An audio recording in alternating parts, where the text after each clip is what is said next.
Hello everyone, and welcome to my General Hospital Today channel. Drew's jealousy over Chase and Willow, a dangerous game unfolds? Drew Cain will become very jealous. When he realizes how strong the connection is between Willow Tate and Harrison Chase, could he devise a plan to have the cop dismissed? Chase is looking too cozy with Willow. GH's weekly preview features Chase visiting Willow at Pentonville. Willow appears exhausted from her time in prison, prompting Chase to take his friend's hand to offer comfort.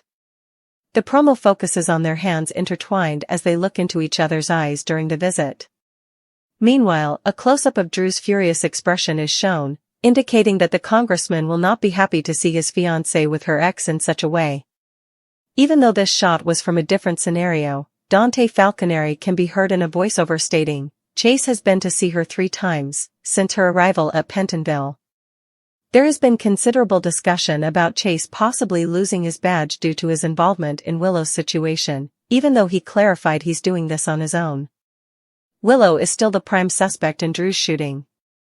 Currently, the woman is the main suspect in Drew's shooting, and even Police Commissioner Anna Devane has cautioned Chase about potentially jeopardizing the investigation because he believes Willow is innocent. Chase hasn't really crossed any boundaries for Willow or acted improperly, but everyone, including his wife Brooke Lynn Quartermaine Chase, has noted how biased he is when it comes to Willow. Drew is putting in extra effort to clear Willow's name and secure her release from Pentonville. Even though it takes 2 to create a situation, Drew's jealousy will not be directed at Willow but will focus on Chase instead. Drew is very fixated on his friend, so he won't view this as a problem with Willow, but rather as an issue with Chase. Drew might concoct a scheme to fire Chase. Could Drew devise a plan to have Chase dismissed from the PCPD? This would not only create turmoil in Chase's career but also lead to issues in his personal life. After all, even Brooke Lynn has shown concern about Chase defending Willow and risking his job. Dante's remarks about Chase visiting Willow at Pentonville multiple times were not included in the GH preview by chance, so is the ABC soap hinting at problems for the PCPD officer? It's easy to imagine that if Drew happens to see them together, he might exploit the situation. It would be painful for him to watch, but Drew is also someone who reacts quickly. Willow's slip-up raises questions, hiding guilt about the shooter? Willow Tate might have inadvertently revealed something significant regarding a shooter. Could it be that Willow's possible mistake has inadvertently exposed her own feelings of guilt? Willow may have told on herself. In the episode airing on November 10th, Willow had a visit in prison with both Harrison Chase and Alexis Davis. This meeting led to some strategic discussions, during which Chase shared his attempts to disprove the alibi of Michael Corinthos. Chase recounted how Michael asserts he was with Jacinda Bracken the entire night until Brooke Lynn Quartermaine called about Wiley Corinthos' troubling dream. However, that cannot possibly be accurate because Michael was actually at Drew's, Willow confidently stated. It's quite intriguing that the writers of GH chose to have Willow express that so assertively. Perhaps it's more complicated than that. It could be that this situation is more complex than merely ensuring that Michael is held accountable for everything that has transpired. What could be the underlying reason for Willow's unwavering belief that Michael was present at Drew's residence that fateful night? Could it be that Willow was actually at Drew's house herself and distinctly recalls spotting Michael's vehicle parked nearby?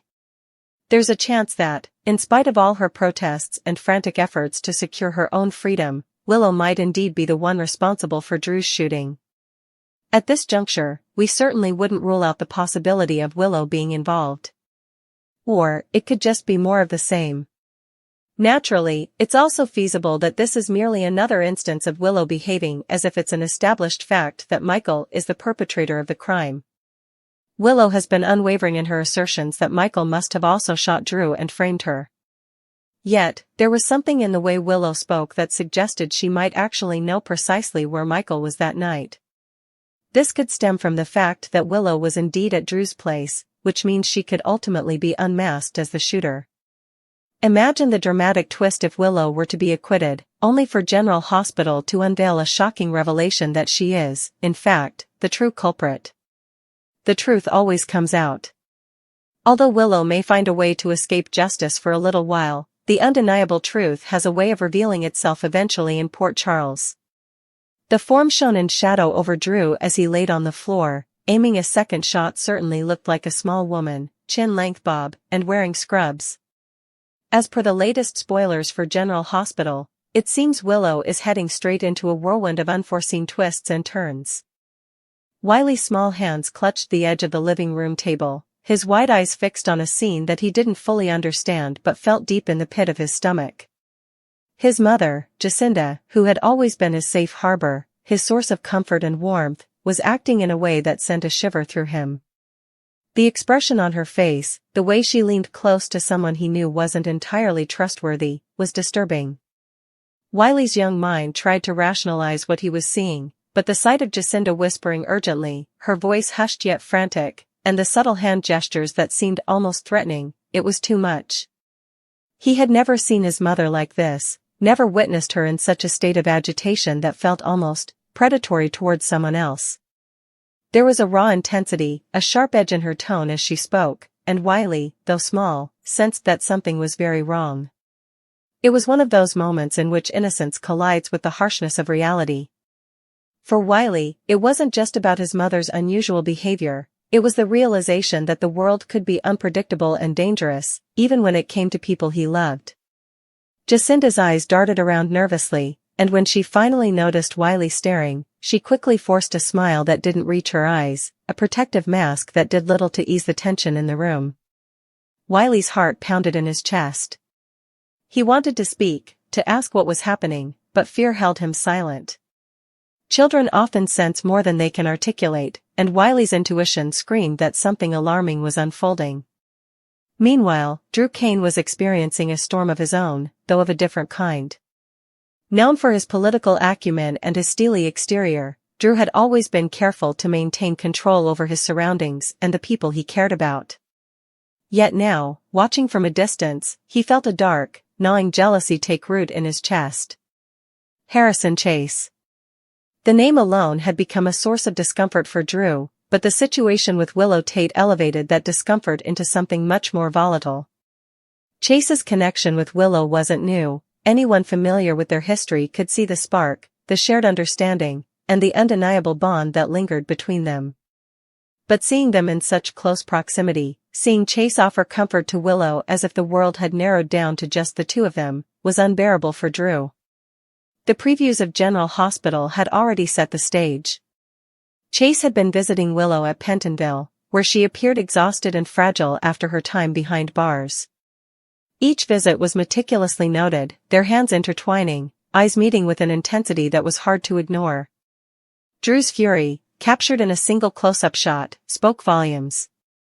The congressman's jaw tightened, his eyes narrowing in a combination of disbelief and rising anger. The sight of his fiancée with another man, even one as honorable and controlled as Chase, was like salt on a raw wound. Drew's jealousy, though centered on Chase, was not just a passing emotion. It was a dangerous, combustible force that threatened to spill over into reckless action. Unlike typical jealousy aimed at a romantic rival, Drew's fixation was more targeted, strategic. He wasn't upset with Willow, nor did he blame her for the camaraderie and support Chase was offering. To Drew, the problem was the man who dared to encroach upon his territory, the friend who had the audacity to show concern for someone Drew cared about so deeply. It was personal, and Drew's mind raced with possibilities. How could he assert his dominance, maintain control, and neutralize the threat that Chase represented? The narrative around Willow complicated matters even further. Currently the prime suspect in Drew's shooting, Willow was at the center of a storm that threatened to engulf everyone around her. Police Commissioner Anna Devane had cautioned Chase about overstepping boundaries, yet his belief in Willow's innocence drove him to continue his visits. He hadn't done anything improper, but the appearance of impropriety was enough to ignite suspicion and fuel Drew's jealousy. Even Brooklyn Quartermain Chase, a loyal and protective wife, had expressed concern over Chase's bias and the professional risks he was taking. These dynamics created a perfect storm for conflict, love, loyalty, and ambition colliding with suspicion, jealousy, and political maneuvering. Drew's response was not just emotional, it was tactical. He understood the stakes, both personally and politically. If Chase's visits to Willow were perceived as unprofessional, or if they jeopardized her legal situation, it could be leveraged. Drew didn't simply see a friend providing comfort, he saw an opportunity to act, to orchestrate a scenario in which Chase's career could be endangered. The thought of Chase being dismissed from the PCPD, of his credibility and livelihood being called into question, was tantalizing. It was a dangerous game, but Drew thrived on high stakes. Watching Chase in action, especially in moments of apparent closeness with Willow, Drew's mind began constructing plans, subtle, indirect, yet potent enough to create disruption. The previews hinted at this possibility. Dante Falconeri's voiceover, noting that Chase had visited Willow 3 times since her arrival at Pentonville, was not included by accident. It was a narrative cue, a subtle way to plant seeds of doubt about Chase's conduct. Drew, ever observant and calculating, would not overlook such details. Every handhold, every lingering gaze, became a data point in his mental dossier, feeding his growing determination to intervene.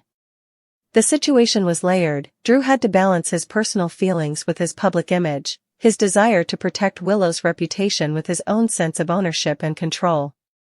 It was a psychological chess match, with each move carrying weighty consequences.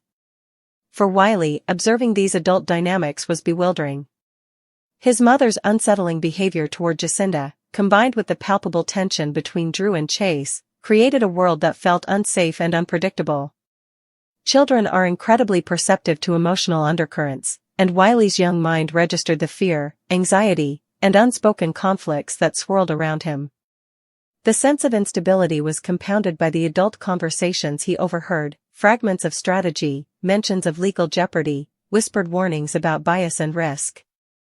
For a child, these hints of deception and rivalry were frightening, even if he couldn't fully articulate why. Back in Drew's orbit, the situation escalated as he began weighing the ethical implications of his potential actions. He was not inherently malicious, but jealousy has a way of bending morality.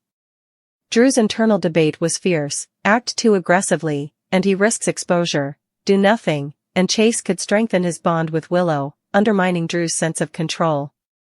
The congressman's mind raced through scenarios, publicly questioning Chase's professionalism, exploiting procedural missteps, subtly leaking information to the press, or even maneuvering political channels to influence PCPD decisions.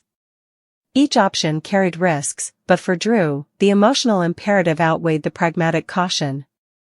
He was determined, focused, and dangerously close to acting on instinct. Meanwhile, Chase's position was precarious.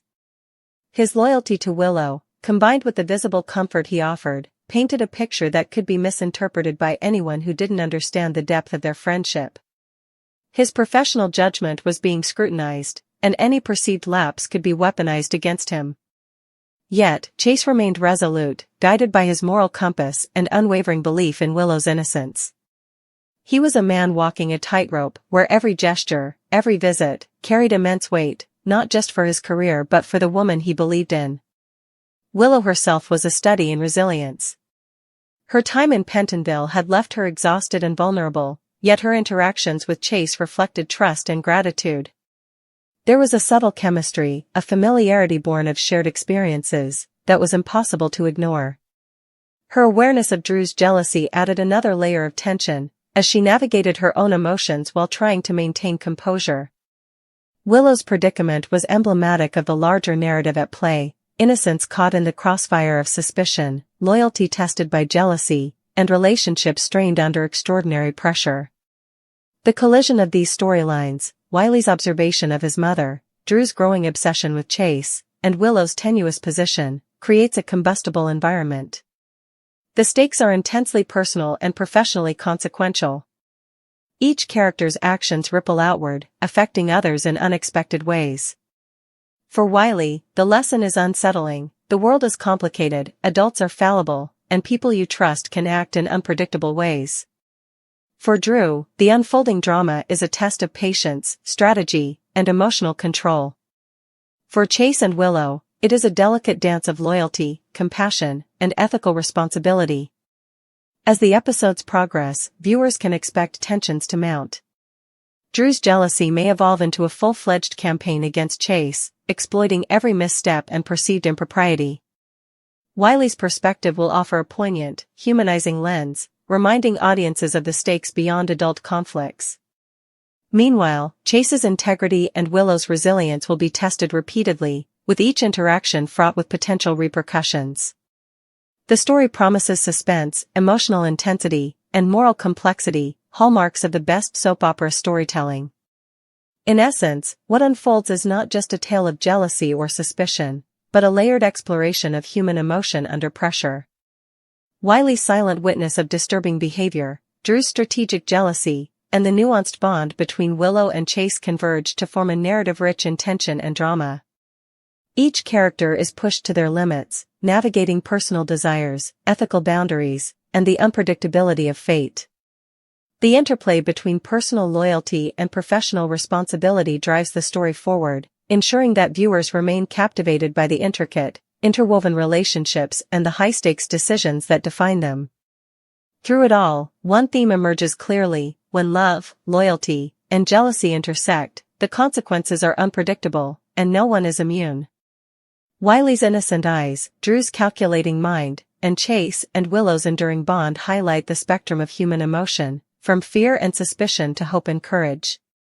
The danger is real, the stakes are high, and every decision carries weight. As the drama unfolds, audiences are left on edge, anticipating the next twist, the next confrontation, and the ultimate resolution of a dangerous game that intertwines hearts, careers, and the very essence of trust. The house was quiet, but not peaceful. Every creak of the floorboards, every distant hum from the street outside seemed amplified in Wiley's ears. He watched his mother, Jacinda, moving about with a peculiar intensity, her gestures sharp, her eyes flicking nervously toward a corner where she had left an envelope. Something about her behavior was off, not the usual flurry of worry a parent might feel, but something deeper, more calculated. Wiley's small fingers traced the outline of a chair as if it could anchor him against the waves of tension rolling through the room. He wanted to understand, to ask, to step into the adult world for just a moment, but he didn't. There was a caution in him, a quiet wisdom that belied his age. He sensed that this was bigger than a simple argument or disagreement. It was dangerous. Across town, Drew Kane sat in his study, the blinds drawn tightly, the glow of the city muted behind thick glass. He stared at a photograph of Willow Tate and Harrison Chase, frozen mid-smile during what was supposed to be a friendly conversation. But to Drew, every curve of their mouths, every tilt of the head, was a personal affront, a subtle yet devastating invasion into a territory he considered his own. He ran his hands over his face, frustrated and conflicted. This was not just jealousy, this was a test of his strategic mind, a challenge to his sense of control. Drew had always been deliberate, methodical, thinking 3 steps ahead in both politics and personal relationships. But the bond between Willow and Chase was something that could not be legislated, policed, or eliminated with a clever memo. It existed independently, organically, in a way that was infuriatingly out of Drew's control. The fact that Chase had visited Willow multiple times at Pentonville was proof of his dedication, but also a glaring reminder of Drew's perceived inadequacy. He couldn't fault Willow, her vulnerability after prison naturally drew support, but it was the way Chase provided that support that lit a fire inside him. The thought that someone else, no matter how honorable, could occupy a space in Willow's life that Drew felt was his alone gnawed at him relentlessly. Drew began sketching possibilities, pacing the room like a lion circling its prey. If he could create a scenario that highlighted Chase's supposed professional bias or ethical misstep, he could undermine his credibility without directly implicating Willow. Perhaps a report that hinted at favoritism, a subtle leak to the press, or even a rumor that questioned Chase's judgment, these were tools that Drew could use. In his mind, it wasn't malicious, it was necessary. Protecting Willow, after all, meant protecting their future together. And if that meant destabilizing Chase's career, so be it. The calculus was cold, precise, but fueled by emotion, a combination that made Drew uniquely dangerous. Meanwhile, Chase remained steadfast, oblivious to the storm brewing behind him. Each visit to Willow at Pentonville was guided by genuine concern and a belief in justice.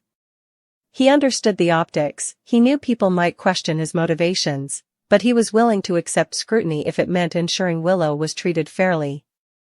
Her eyes, exhausted yet grateful, reminded him of the stakes.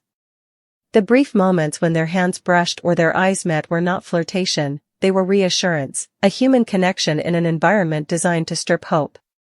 Chase's commitment